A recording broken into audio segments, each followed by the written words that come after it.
জীবনে সফল হওয়ার জন্য সহজ ও কার্যকরী কৌশলগুলো বাস্তবায়ন করা খুবই গুরুত্বপূর্ণ।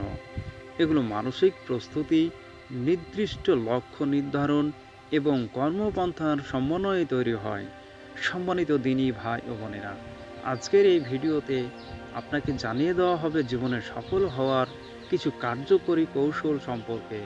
তো সম্পর্কটি জানার পূর্বেই আপনি যদি আমার চ্যানেলটি এখনও সাবস্ক্রাইব না করে থাকেন, তাহলে অবশ্যই চ্যানেলটিকে সাবস্ক্রাইব করে পাশে থাকা বেল বাটনটি চাপ দিয়ে সঙ্গেই থাকবেন। চলুন আমরা জেনে নিই আমাদের প্রত্যহ জীবনে যে সফল হওয়ার জন্য চেষ্টা করি তার বিশেষ কিছু কৌশল সম্পর্কে। প্রথমে যে কৌশলটির কথা বলবো, নির্দিষ্ট লক্ষ্য নির্ধারণ করতে হবে আপনাকে। পরিষ্কার ও বাস্তবায়ন লক্ষ্য নির্ধারণ করুন। লক্ষ্যগুলোকে ছোট ছোট ধাপে ভাগ করে ফেলুন। প্রতিদিন লক্ষ্য পূরণের জন্য একটি নির্দিষ্ট কাজ করুন। এরপরে যে লক্ষ্যটি রয়েছে, নিজের প্রতি বিশ্বাস রাখতে হবে, কেননা নিজের প্রতি দক্ষতা ও শক্তির প্রতি আস্থা রাখতে হবে। নৈতিবাচক চিন্তা ভাবনা পরিহার করে ইতিবাচক মনোভাব গড়ে তুলতে হবে। নিজের ছোট ছোট অর্জনগুলোকে উদযাপন করতে হবে এবং সেই প্রসেসে এগিয়ে যেতে হবে। এরপরে যেটি রয়েছে, সুশৃঙ্খলবদ্ধ জীবনযাপন করতে হবে। প্রতিদিন নির্দিষ্ট সময় ঘুম, কাজ এবং বিশ্রাম শেখার জন্য নির্ধারণ করুন। সময় ব্যবস্থাপনা দক্ষতা অর্জন করতে হবে। অপ্রয়োজনীয় কাজে সময় নষ্ট না করে গুরুত্বপূর্ণ বিষয়ে মনোযোগ দিতে হবে। এরপরে 4 নম্বর যে লক্ষ্যটি রয়েছে, জ্ঞান অর্জন ও দক্ষতা বৃদ্ধির প্রতি দৃঢ়তা প্রয়োগ করতে হবে। নতুন বিষয় শেখার অভ্যাস গড়ে তুলতে হবে। এরপরে বই পড়তে হবে। যে কোনো কোর্স করা যেতে পারে এবং অভিজ্ঞ ব্যক্তিদের সাথে যে কোনো বিষয়ে কাজ শিখতে হবে। নিজের পছন্দের ক্ষেত্রে দক্ষতা বৃদ্ধির চেষ্টা করতে হবে। এরপরে চ্যালেঞ্জ গ্রহণ করতে হবে।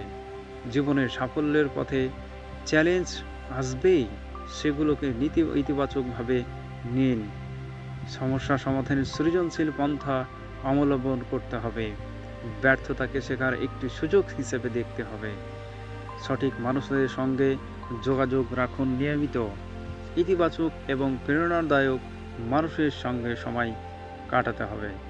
যারা আপনাকে উৎসাহিত করবেন এবং সাহায্য করতে ইচ্ছুক তাদের সঙ্গ নিন।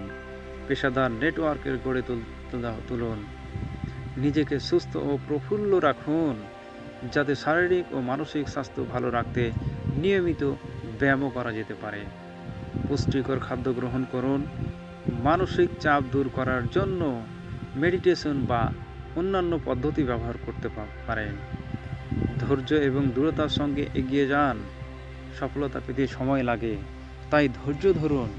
প্রতিকূল পরিস্থিতিতেও লক্ষ্যে অবিচল থাকতে হবে। ধারাবাহিক প্রচেষ্টা চালিয়ে যেতে হবে। পরিকল্পনা ও মূল্যায়ন করতে শিখতে হবে। নিজের কাজের পরিকল্পনা তৈরি করতে হবে, যাতে সময় সময় আপনার অগ্রগতি পর্যালোচনা করতে পারেন। সেই প্রয়োজনে সেখানে পরিবর্তন নিয়ে আসুন। এরপরে যে শেষ কৌশলটি রয়েছে, আল্লাহর উপর বিশ্বাস রাখুন। সৎ পথে থেকে আপনার প্রচেষ্টাকে আল্লাহর সাহায্যে প্রার্থনা করতে থাকতে হবে। ধৈর্য ও শুকরগুজারি চর্চার মাধ্যমেই জীবনে সফলতা বয়ে আনে। সম্মানিত দিনী ভাই ও বোনেরা, সাফল্যের মূল মন্ত্র হলো কঠোর পরিশ্রম। আপনি ইতিবাচক মনোভাব এবং দৃঢ় প্রতিজ্ঞা করুন। এসব কৌশল ধীরে ধীরে বাস্তবায়ন করলেই আপনি সফলতার পথ এক সময় খুঁজে পাবেন। আজকের মতো এই টপিকটি শেষ করছি। অন্য একটি টপিক নিয়ে আবারও অন্য একটি ভিডিওতে আপনাদের সাথে কথা হবে, সেই প্রত্যাশায় ভালো থাকবেন। আসসালামু আলাইকুম ওয়া রাহমাতুল্লাহি ওয়া বারাকাতুহু।